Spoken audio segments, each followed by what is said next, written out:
Hey everybody, my name is Sonoket, and here's the quick start guide to Demonologist to hopefully getting you ghost hunting in under 5 minutes. Let's not waste any time. When you start the game, you'll spawn into this room right here. Now this is going to be your ghost hunter's hideout is what they call it, or your starting base location. You can feel free to walk around and explore. This is actually a really common asset in many indie horror titles, so you may recognize it, you may have seen it before, but let's focus on the 3 starting screens over here at the front. Your 3 starting boards are as follows. The leftmost is where you're going to choose your map, the location you want to go to, either the abandoned house, Cyclone Street, or the hospital. The middle board here is going to be where you see all the equipment that you're currently bringing into the map, as well as who might be playing with you, whether you're just single player or multiplayer, as well as the difficulty that you can choose of the map itself. You can choose from easy, medium, or hard. The last board here is where you're actually going to be able to purchase and add equipment into your match. This window is actually divided up into 3 sections. You have the left, which is showing you what you're bringing into the match, the middle that shows you what equipment you can buy and sell, and the right pane, which actually shows what you can add to the match. Clicking on the little arrows to the left of the items actually brings it into the match that you're currently about to play, so make sure you click that before you go into your match. Up at the top to the left and the right of the word tools, you have 2 little arrows, and those will switch you between the different screens on this monitor. The Customize Character tab allows you to buy and equip different pieces of clothing and accessories on your character so you can customize your look and, just make yourself cool, or in my case, really uncool. The next tab is going to be the Real Estate tab, which allows you to buy a different lobby for you and all your friends to start in when they join your game. Currently there are 3 options available, from the starting house or apartment, the bar, and the lighthouse. The last tab that's available is the Customization tab for your starting location. You can buy things such as the radio to play music, the cat to walk around and feed, the refrigerator to the soccer ball. They're going to be adding stuff to this all the time, so check back frequently. Now that you know how to equip gear and get into a match, let's tell you how to actually use the pieces of gear and find your ghost. You're going to click Start Game, and in this case we join the map Cyclone Street. It's going to go ahead and put you into the first area you're going to see, which is your Ghost Hunter's Tent, which has all of your equipment in it. You can go ahead and look around, but this area is divided up into 2 main sections. You have the area that has all of your equipment in it, off here to the right, and then the area with the screens and the pertinent information, which is currently behind my character. Let's break down each piece of equipment and what it does for you in the ghost hunt. First up, we have the CRUCIFIX, which will save your life. Have this in your active hand when the ghost tries to kill you, and it will eat the CRUCIFIX instead and save your life. Next up, we have the EMF detector. This is just going to detect EMF levels when you walk around the house and see ghost activity. This is used to detect EMF level 5 when appropriate. Next up, we have the ECTO glass. You're going to put this up to your eye and look through it to detect stains or ghost activity on the walls.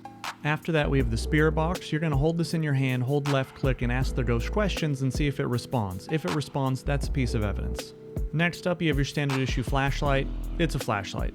After that, we have our BLACKLIGHT that detects ghost fingerprints on switches and doors. Underneath that is a thermometer, which detects temperature changes in the house. After that is the really weird stuff. This is called the ESG. Basically, you put this down, and then if the ghost appears above it, that's a piece of evidence. Continuing on here, these are sanity pills. You know what sanity pills does. This is a camera to take photos of the ghost. We have an easel, which you put down in a room and the ghost may paint a picture on, and then a candle. Turning around behind us, we have 3 monitors. The leftmost is going to go ahead and tell you the name of the ghost, as well as whether it responds to everyone or only one singular person in a room. The second monitor is going to be for any cameras you may have going in the map.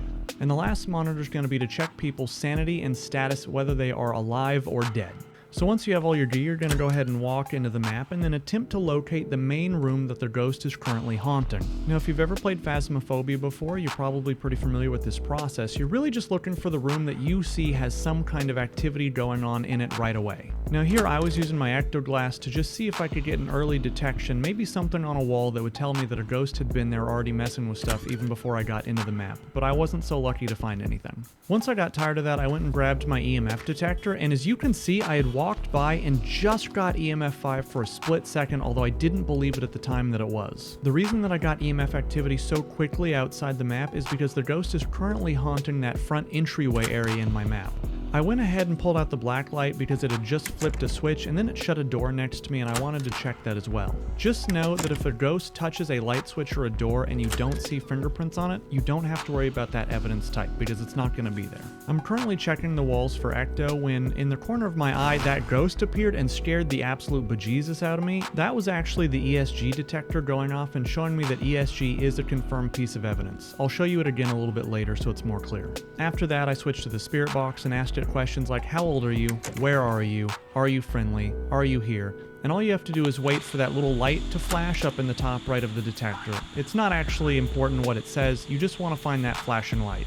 Now that we have 2 pieces of evidence and the ghost is haunting the house pretty severely, we want to open up our journal and go ahead and log the evidence that we currently have, as well as eliminate some other kinds of evidence that we don't know for sure. Now this is always a really important step once you have 2 pieces of evidence, because typically it will allow you to eliminate 2 other kinds of evidence that will never appear in your map, so you can finally start to whittle it down to what ghost you have.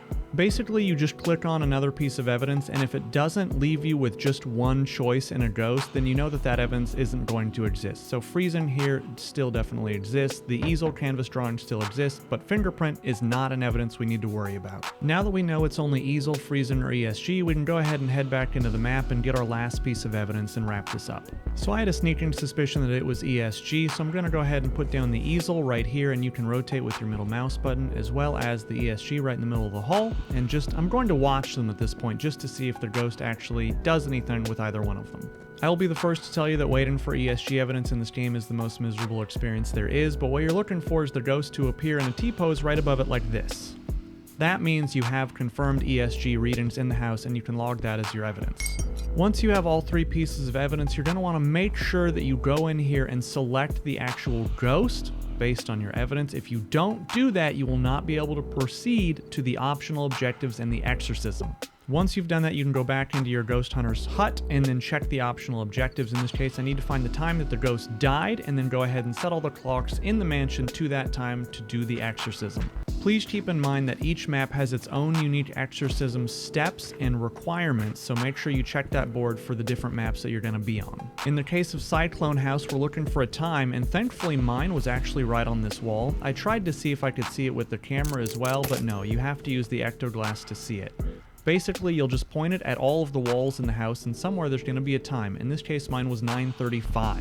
Once you find that time and you point the ecto glass at that time for a number of seconds, 3 clocks will spawn in the house. Then you have to find each clock and set each clock to the time that you found, which in my case was 9:35. Once you find each of the clocks and set them all to the correct time, you'll have 3 chimes, and that will confirm that you have successfully exorcised the ghost out of the house. As I was finishing up my exorcism and walking out, I noticed that there was a voodoo doll here that I hadn't noticed before, so I went ahead and picked it up. As just a side note here, there are tarot cards, there is a Ouija board, and a voodoo doll. If you push the pins in this voodoo doll, I hope you put on your big boy pants, because that ghost is going to be really, really mad. Once you've exorcised your ghost on your map, all that's left to do is proceed back to the car and go back to your safe house and collect your money and EXP. Go ahead and click confirm, and that'll send you back to your safe house, and then it will tell you whether you got the ghost right and how much money and EXP you got from that round. Then you can go ahead and spend your money on whatever you want, from equipment to customization on your house or your character.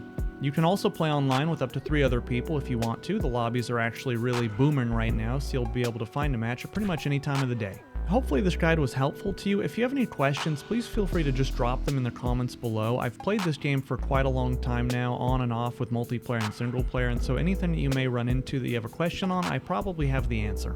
Honestly, this game is just a ton of fun, and even though there are only 3 currently available maps, the developers have a huge roadmap on all these different features and things that they want to add over the coming months. They also have an extremely active Discord if you have any specific questions or are looking for a group of people to play with on the regular. Have fun, don't die, and if you have any questions, just let me know. But that is really how you play Demonologist. Good luck, Ghost Hunters.